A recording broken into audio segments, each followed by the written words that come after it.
Hey, we made it. This is the last day of new material for the school year.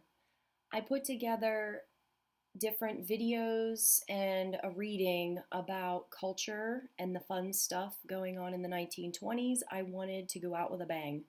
The Roaring Twenties are called the Roaring Twenties because it was an exciting time, it was a fun time. Despite all of the negative things that were also going on, people were still having a good time.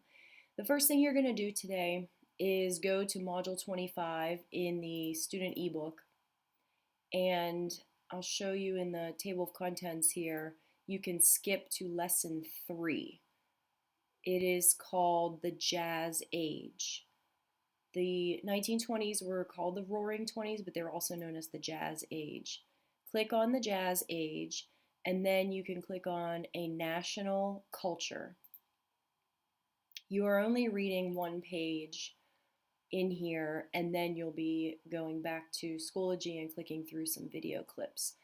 This is a pretty good overview of how people are entertaining themselves and some major changes that are going on in the 1920s.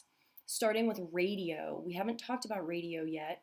We've talked about telegraphs, we've talked about telephones, and now in the 1920s, radio becomes a thing. And I don't know if you know this, but the first radio station was in Pittsburgh.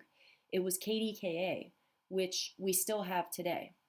Um, AM station 1020 is KDKA on the radio today, and Channel 2 on our local TV is KDKA on the television.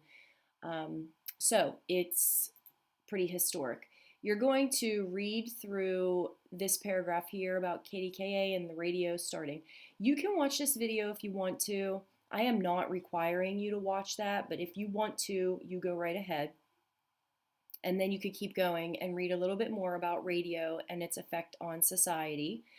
You can see here this graph that shows households that owned a radio and how it increased exponentially from 1922 to 1928. You can look at that. Keep going, and then we're going to make the shift to movies. We haven't learned about movies yet, but it's the 1920s where movies really break out and become a national pastime. Also in the 1920s, um, movies were silent for most of the 1920s. I think you've probably all seen examples of silent films where the people are acting things out and then they just put captions on the screen for the dialogue. But in 1927, you could see here in the book, the first talking movie, or what they call talkies, came out. It was called The Jazz Singer, and it totally revolutionized the industry, obviously. Movies with sound are going to change everything. Later on in the lesson today, you're going to be watching clips that are funny, entertaining clips about what that transition was like. You can keep scrolling. Again, my book has frozen. My computer froze anyway. There we go. Sorry, that happens sometimes. Keep reading about movies, and then you can read about famous movie stars and then other pastimes that people are really getting into, like baseball and other athletic events and other cool things that are going on, like Charles Lindbergh flying across the Atlantic Ocean and that kind of stuff, Amelia Earhart. So, as you can see, people in the 1920s were still having a good time despite all of the negative things that were also going on at the same time. Now, after you read that one page, you are done. Once you get to the bottom there, you're done reading for the day and you can go back to Schoology and just follow through these instructions step by step.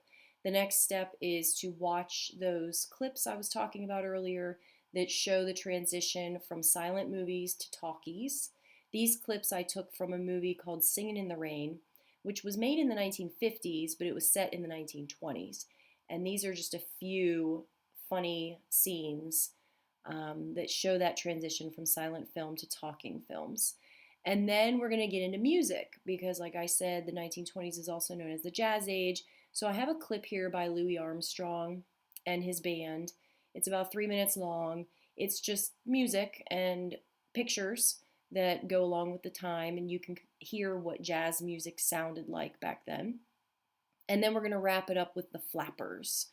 I don't know if you ever heard that term before, but that's a nickname given to a certain group of girls, usually young girls, in the 1920s that are dressing differently and acting differently and just having an overall good old time. There's no assessment today, there's no check for understanding. You'll take a quiz tomorrow, and I'll make sure that there is either a study guide or a review on tomorrow's lesson so that you'll know what you'll have to know. And then that's it for the year. I hope you enjoy today.